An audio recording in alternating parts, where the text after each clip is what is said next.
Alright boys, today we're going to be going over the fastest way to finish a new Team Affinity program. There's so many brand new diamonds and there's so many different ways to get at this. But we're going to be talking about the fastest way today to get those diamonds ASAP. The first thing I'm going to talk about is which cards I think are viable, so we're going to be going over all of them. Now I did forget to mention Juan Soto on this, but Juan Soto is also really gross. If you want to see every single one of these cards' attributes and you want to see it from me, you can check out my live stream earlier today. I ended up going over all of them, and it's right whenever the content dropped. We went over every card, what I thought was good and bad. But I'm going to be talking about the cards that I'm going to get on my team, and it's all of these guys. Corbin Burns is the best pitcher in the game right now. Oh my. Sinker, cutter, curveball, changeup, slider with 114 hits per 9. Gross. Does he have He has outlier on his sinker, but not his cutter. Yeah, Corbin Burns is the best pitcher in the game.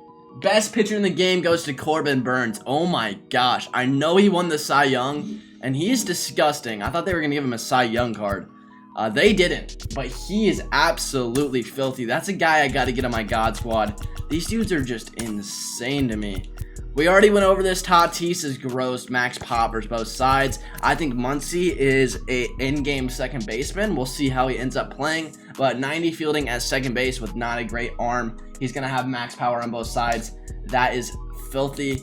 He's really good. So out of all these guys, who I want is Tatis, Muncy.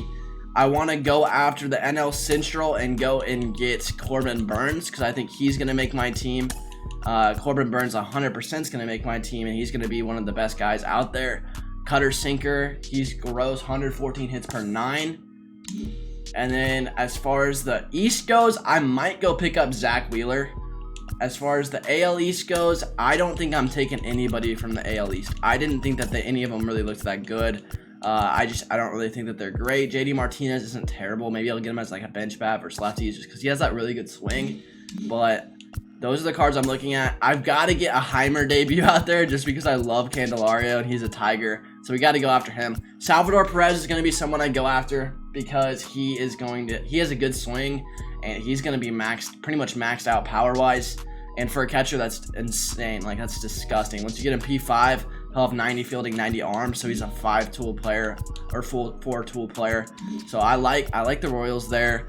As far as the AL West goes, again, I don't think I'm picking up anyone. I might pick up Rysel. We'll see how he ends up playing. Montas isn't terrible. Nate Lau, I didn't think was awful. Actually, now that I'm looking at him, pretty bad. But those are the cards of the finest that I really like and the guys that are going to definitely make my lineup. Alright boys, we're going to be going over the fastest way to actually finish this whole program. As I just showed you guys a lot of these cards, but we're going to be going over the fastest way to get all of this done. So there's two different ways to actually get this done ASAP. The first way is going to be exchanges. You can see that I'm already at 20% for 3 of these, and how you guys are going to be doing this is you literally just go to your exchanges and exchange these players. Now this is the self-explanatory version. I know you guys would probably be like, of course I knew this, I just had to say this because some people, there might be one of you guys watching this video that didn't realize that you could do the exchanges simply to get the players, and you can do the exchanges all the way up to 4. When you do the first 4 exchanges, you actually end up getting one of the players, so you get to 60 points in the program to where you can actually pick out one of them without having to do any grinding. Now if you're doing grinding, this is what I recommend you doing. The first thing I recommend that you guys actually do if you're doing the grinding is do the showdown. Now I did go over the draft earlier, but I'm gonna kind of just go over the big points of it as I don't want to waste your guys' time. I know a lot of you guys want to finish this. Obviously, being the bosses is a hard thing to do. If you struggle with Showdown, there are other ways to do that, and I'm going to be going over another way to actually finish the program other than doing Showdown. But the first thing that I'm going to recommend, because it is the fastest, is finishing the Showdown. Now, how I always do it is I take 2 strikes on the Showdown, and whenever I'm drafting, I always draft guys that can hit towards right and left, because in this program, you're going to be facing really good righties and really good lefties. So you're going to have to be able to face both of those and be okay facing both of those. So make sure that you don't just grab a lot of guys that are really good versus one side. Make sure that you're grabbing guys that are really balanced, and so that's going to help you guys a lot. Is whenever you're doing this, it's 2 runs here, 3 runs there, 4 runs towards the end that you're going to be getting towards the boss, and at the end you get 5 vouchers, which actually ends up, I believe, being 25 points. And so it isn't necessarily the easiest way to go about it, but Showdown is definitely the best way to do it. Whenever you're drafting perks, I like down but not out.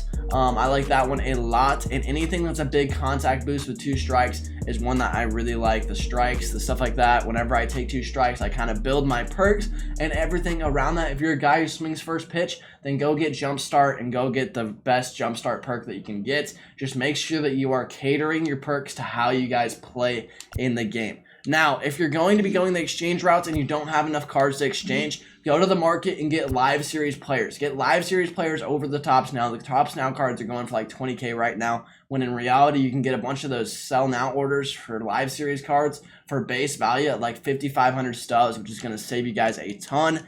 As far as the moments and the missions, you can totally do those too. If you're going to be doing plate appearances and stuff like that, what I would recommend is that you can do the strikeouts. I think the strikeouts would honestly be the easiest to do with the flashbacks and legends. You would end up going and creating a lineup and going into play versus CPU versus the Orioles, and that would be how you guys would end up going around that way, which would be 5 per pop. 15 strikeouts is 5 innings. So again, whenever you're thinking about that, not necessarily the greatest idea. If you're going to do missions, I would do moments first. They're pretty easy. The home run moments, you're going to power swing, obviously, and everything else, I would normal swing. Whenever you're doing the collections, again, you need to make sure that you guys are doing these flashbacks and legends and NL Central Team Affinity bosses if you have some of those. Now, I don't have all of these. I'm going to be honest. I have 18 out of 20, and that is simply because I didn't actually end up finishing all of the everything that I should have last program, so I'm going to have to get after that. But if you have the collections, do the collections on top of the exchanges. Obviously, this is a big part of it,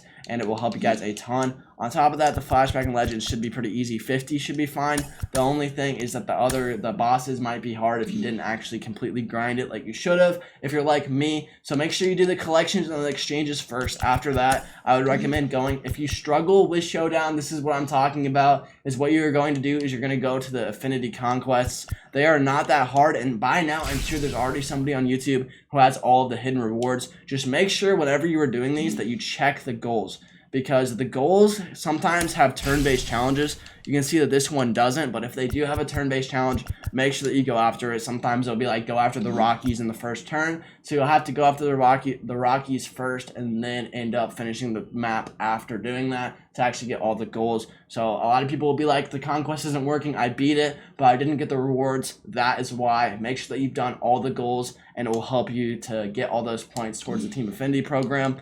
As far as what else you guys can do, it's going to be those missions, but that is going to be the fastest way to actually end up finishing the program. There are a lot of different ways to go out of this, and so I don't want you guys just to be like, oh, there's only one way. These cards are really good, and if you're one of those guys who struggles with Showdown, there's offline grinding that you can do, play versus CPU. You can do that conquest map where you literally, all you have to do is play versus CPU on rookie. So you guys are going to be able to get these cards. They want them to be obtainable, and they're going to be really good.